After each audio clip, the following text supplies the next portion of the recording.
The Odyssey by Homer. Book 12. The Sirens. Scylla and Charybdis, the cattle of the sun. After we were clear of the river Oceanus and had got out into the open sea, we went on till we reached the Aeaean island where there is dawn and sunrise, as in other places. We then drew our ship onto the sands and got out of her onto the shore, where we went to sleep and waited till day should break. Then, when the child of morning, rosy-fingered dawn, appeared, I sent some men to Circe's house to fetch the body of Elpenor. We cut firewood from a wood where the headland jutted out into the sea, and after we had wept over him and lamented him, we performed his funeral rites. When his body and armor had been burned to ashes, we raised a cairn, set a stone over it, and at the top of the cairn we fixed the oar that he had been used to row with. While we were doing all this, Circe, who knew that we had got back from the house of Hades, dressed herself and came to us as fast as she could, and her maidservants came with her, bringing us bread, meat, and wine. Then she stood in the midst of us and said, "You have done a bold thing in going down alive to the house of Hades, and you will have died twice, to other people's once.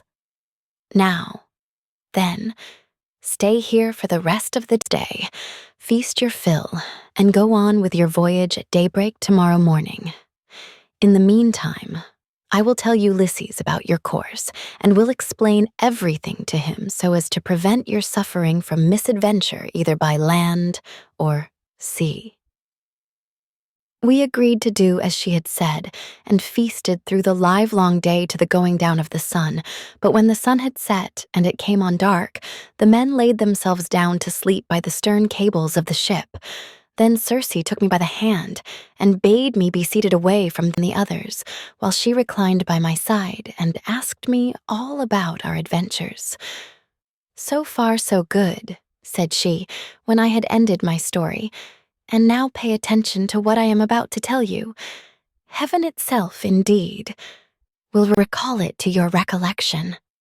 First, you will come to the sirens who enchant all who come near them. If anyone unwarily draws in too close and hears the singing of the sirens, his wife and children will never welcome him home again, for they sit in a green field and warble him to death with the sweetness of their song. There is a great heap of dead men's bones lying all around, with the flesh still rotting off them. Therefore, pass these sirens by, and stop your men's ears with wax that none of them may hear. But if you like, you can listen yourself, for you may get the men to bind you as you stand upright on a crosspiece halfway up the mast. And they must lash the rope's ends to the mast itself, that you may have the pleasure of listening. If you beg and pray the men to unloose you, then they must bind you faster. When your crew have taken you past these sirens, I cannot give you coherent directions, 100 as to which of two courses you are to take. I will lay the two alternatives before you, and you must consider them for yourself. On the one hand, there are some overhanging rocks against which the deep blue waves of Amphitrite beat with terrific fury. The blessed gods call these rocks the Wanderers. Here not even a bird may pass. No, not even the timid doves that bring ambrosia to Father Jove, but the sheer rock always carries off one of them. And Father Jove has to send another to make up their number. No ship that ever yet came to these rocks has got away again, but the waves and whirlwinds of fire are freighted with wreckage and with the bodies of dead men. The only vessel that ever sailed and got through was the famous Argo on her way from the house of Aeetes, and she too would have gone against these great rocks, only that Juno piloted her past them for the love she bore to Jason. Of these two rocks, the one reaches heaven and its peak is lost in a dark cloud. This never leaves it, so that the top is never clear, not even in summer and early autumn. No man, though he had 20 hands and 20 feet, could get a foothold on it and climb it, for it runs sheer up, as smooth as though it had been polished. In the middle of it there is a large cavern, looking west and turned towards Erebus. You must take your ship this way, but the cave is so high up that not even the stoutest archer could send an arrow into it. Inside it, Scylla sits and yelps with a voice that you might take to be that of a young hound. But in truth, she is a dreadful monster, and no one, not even a god, could face her without being terror-struck. She has 12 misshapen feet and 6 necks of the most prodigious length, and at the end of each neck she has a frightful head with 3 rows of teeth in each, all set very close together, so that they would crunch anyone to death in a moment. And she sits deep within her shady cell, thrusting out her heads and peering all round the rock, fishing for dolphins or dogfish or any larger monster that she can catch, of the thousands with which Amphitrite teems. No ship ever yet got past her without losing some men, for she shoots out all her heads at once and carries off a man in each mouth. You will find the other rock lie lower, but they are so close together that there is not more than a bowshot between them. A large fig tree in full leaf 101 grows upon it, and under it lies the sucking whirlpool of Charybdis. 3 times in the day does she vomit forth her waters, and 3 times she sucks them down again.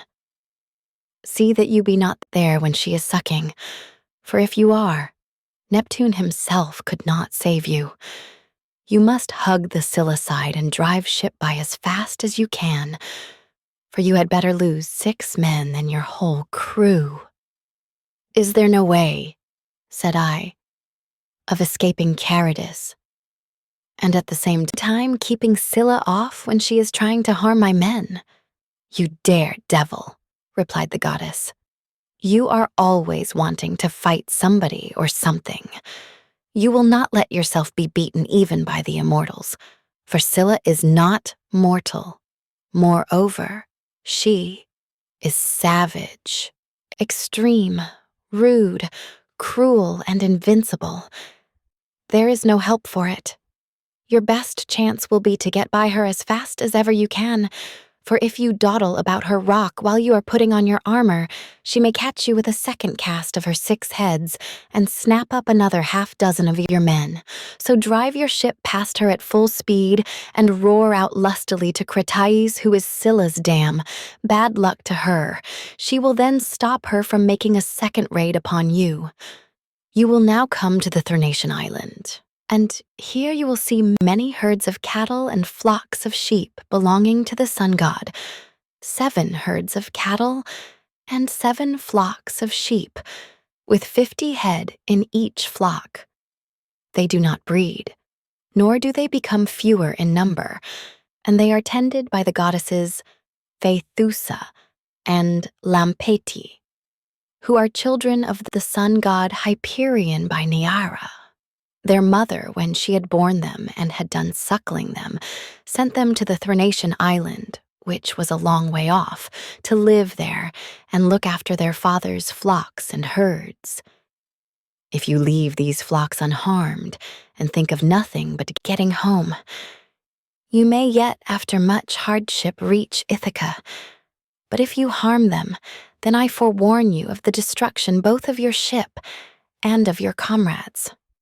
And even though you may yourself escape, you will return late, in bad plight, after losing all your men. Here she ended, and dawn enthroned in gold began to show in heaven, whereon she returned inland. I then went on board and told my men to loose the ship from her moorings, so they at once got into her, took their places, and began to smite the grey sea with their oars. Presently the great and cunning goddess Circe befriended us with a fair wind that blew dead aft and stayed steadily with us, keeping our sails well filled, so we did whatever wanted doing to the ship's gear and let her go as wind and helmsman headed her. Then, being much troubled in mind, I said to my men, "My friends, it is not right that one or two of us alone should know the prophecies that Circe has made me. I will therefore tell you about them, so that whether we live or die, we may do so with our eyes open." First, she said we were to keep clear of the sirens, who sit and sing most beautifully in a field of flowers. But she said I might hear them myself, so long as no one else did. Therefore, take me and bind me to the crosspiece halfway up the mast. Bind me as I stand upright, with a bond so fast that I cannot possibly break away and lash the rope's ends to the mast itself. If I beg and pray you to set me free, then bind me more tightly still. I had hardly finished telling everything to the men before we reached the island of the two sirens. For the wind had been very favorable. Then, all of a sudden, it fell dead calm. There was not a breath of wind, nor a ripple upon the water, so the men furled the sails and stowed them. Then, taking to their oars, they whitened the water with the foam they raised in rowing. Meanwhile, I took a large wheel of wax and cut it up small with my sword. Then I kneaded the wax in my strong hands till it became soft, which it soon did between the kneading and the rays of the sun. God, Son of Hyperion. Then I stopped the ears of all my men, and they bound me hands and feet to the mast as I stood upright on the crosspiece, but they went on rowing themselves. When we had got within earshot of the land, and the ship was going at a good rate, the sirens saw that we were getting inshore, and began with their singing. "Come here," they sang, "renowned Ulysses, honor to the Achaean name, and listen to our two voices. No one ever sailed past us without staying to hear the enchanting sweetness of our song, and he who listens will go on his way not only charmed, but wiser, for we know all the ills that the gods laid upon the Argives and Trojans before Troy, and can tell you everything that is going to happen over the whole world." They sang these words most musically, and as I longed to hear them further, I made signs by frowning to my men that they should set me free, but they quickened their stroke, and Eurylochus and Perimedes bound me with still stronger bonds till we had got out of hearing of the sirens' voices. Then my men took the wax from their ears and unbound me. Immediately after we had got past the island, I saw a great wave from which spray was rising, and I heard a loud roaring sound. The men were so frightened that they loosed hold of their oars, for the whole sea resounded with the rushing of the waters. It was, for the men had left off rowing. I went round, therefore, and exhorted them man by man not to lose heart.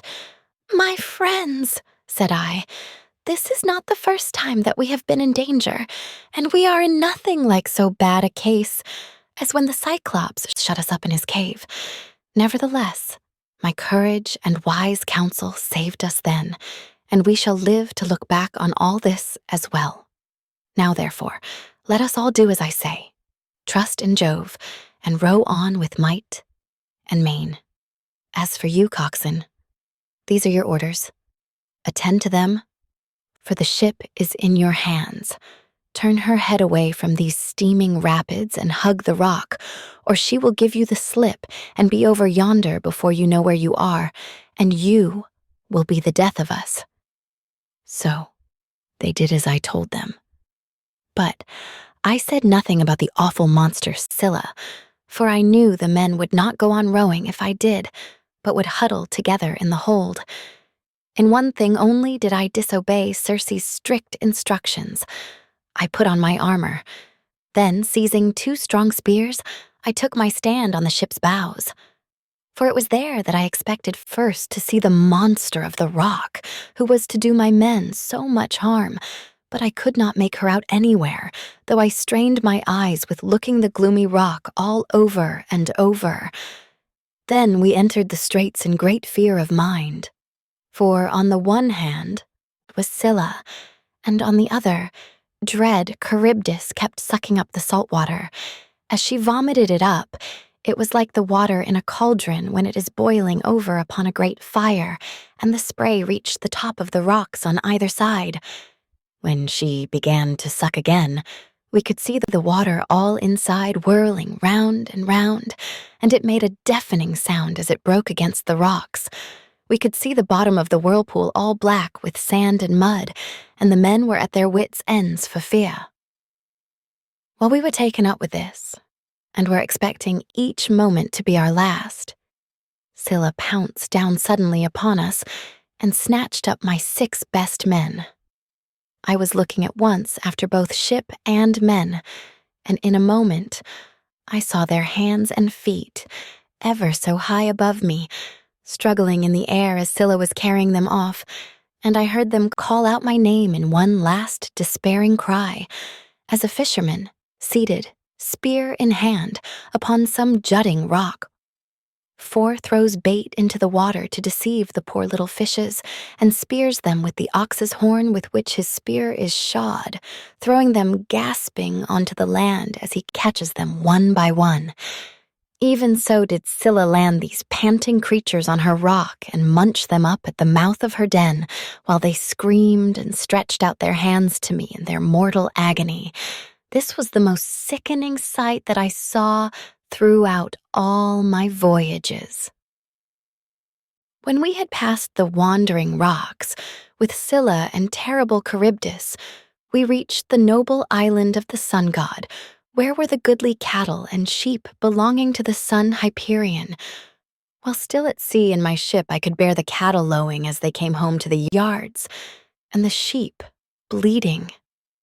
Then I remembered what the blind Theban prophet Tiresias had told me, and how carefully Aeaean Circe had warned me to shun the island of the blessed sun god. So being much troubled, I said to the men, "My men, I know you are hard-pressed, but listen while I tell you the prophecy that Tiresias made me, and how carefully Aeaean Circe warned me to shun the island of the blessed sun god. For it was here, she said, that our worst danger would lie. Head the ship, therefore, away from the island." The men were in despair at this, and Eurylochus at once gave me an insolent answer. "Ulysses," said he, "you are cruel. You are very strong yourself and never get worn out. You seem to be made of iron, and now, though your men are exhausted with toil and want of sleep, you will not let them land and cook themselves a good supper upon this island, but bid them put out to sea and go faring fruitlessly on through the watches of the flying night.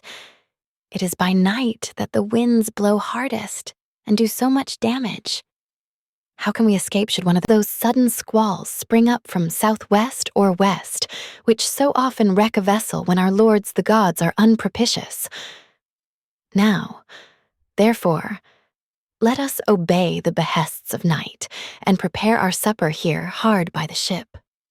Tomorrow morning we will go on board again and put out to sea." Thus spoke Eurylochus, and the men approved his words. I saw that heaven meant us a mischief and said, "You force me to yield, for you are many against one. But at any rate, each one of you must take his solemn oath that if he meet with a herd of cattle or a large flock of sheep, he will not be so mad as to kill a single head of either, but will be satisfied with the food that Circe has given us." They all swore as I bade them, and when they had completed their oath, we made the ship fast in a harbor that was near a stream of fresh water, and the men went ashore and cooked their suppers. As soon as they had had enough to eat and drink, they began talking about their poor comrades whom Scylla had snatched up and eaten. This set them weeping, and they went on crying till they fell off into a sound sleep.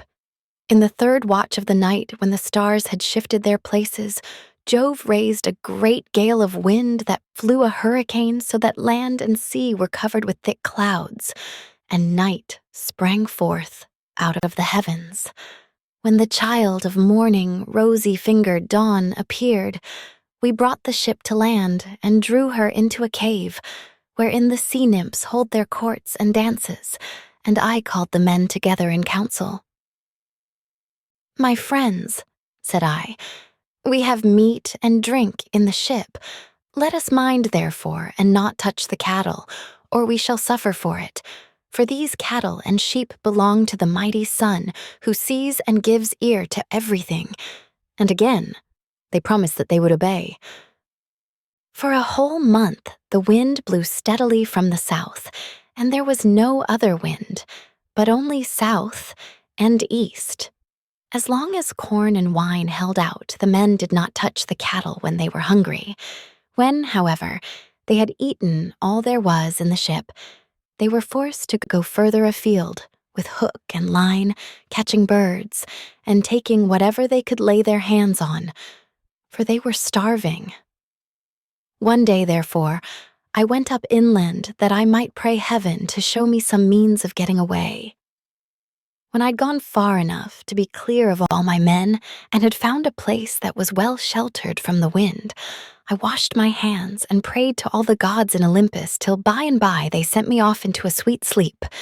Meanwhile, Eurylochus had been giving evil counsel to the men. "Listen to me," said he, "my poor comrades. All deaths are bad enough, but there is none so bad as famine. Why should not we drive in the best of these cows and offer them in sacrifice to the immortal gods? If we ever get back to Ithaca, we can build a fine temple to the sun god and enrich it with every kind of ornament. If, however, he is determined to sink our ship out of revenge for these horned cattle, and the other gods are of the same mind, I, for one, would rather drink salt water once for all and have done with it, than be starved to death by inches in such a desert island as this is." Thus spoke Eurylochus, and the men approved his words.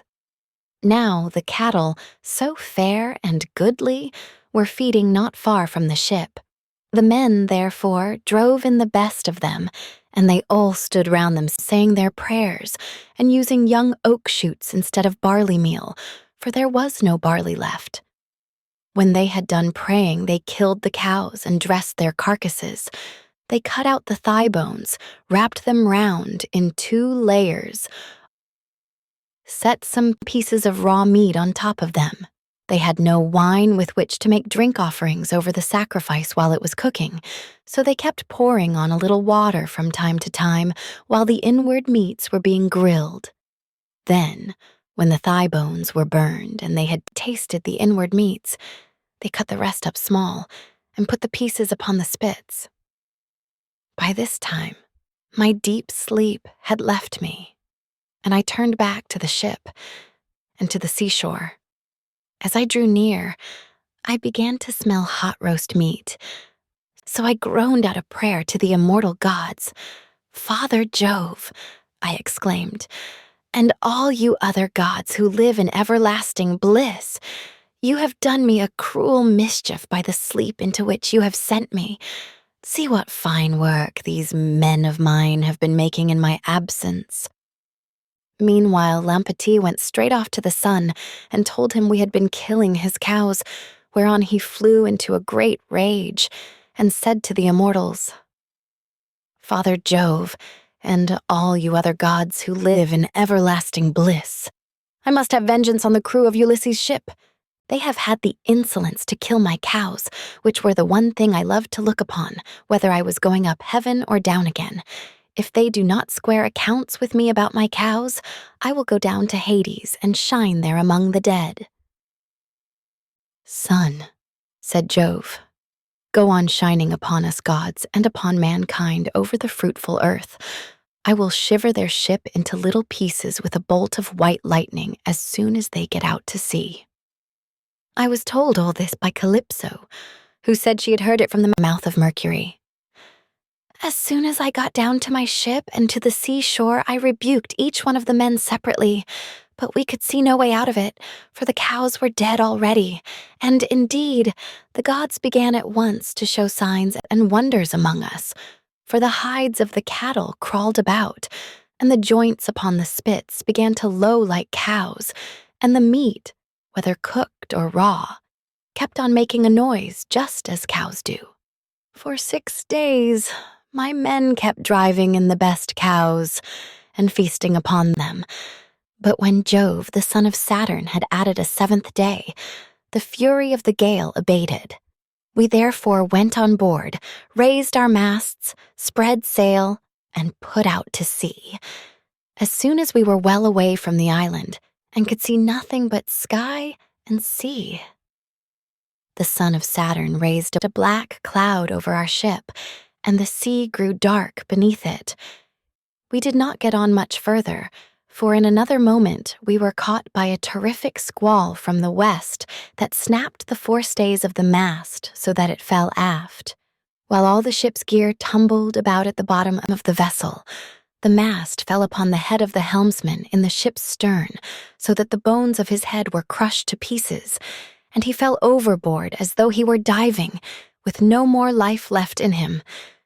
Then Jove let fly with his thunderbolts, and the ship went round and was filled with fire and brimstone as the lightning struck it. The men all fell into the sea. They were carried about in the water round the ship, looking like so many seagulls. But the god presently deprived them of all chance of getting home again. I stuck to the ship till the sea knocked her sides from her keel, which drifted about by itself, and struck the mast out of her in the direction of the keel. But there was a backstay of stout still hanging about it, and with this I lashed the mast and keel together, and getting astride of them was carried wherever the winds chose to take me. The gale from the west had now spent its force, and the wind got into the south again, which frightened me lest I should be taken back to the terrible whirlpool of Charybdis. This, indeed, was what actually happened, for I was borne along by the waves all night, and by sunrise had reached the rock of Scylla in the whirlpool. She was then sucking down the salt seawater. 6. But I was carried aloft toward the fig tree, which I caught hold of and clung onto like a bat.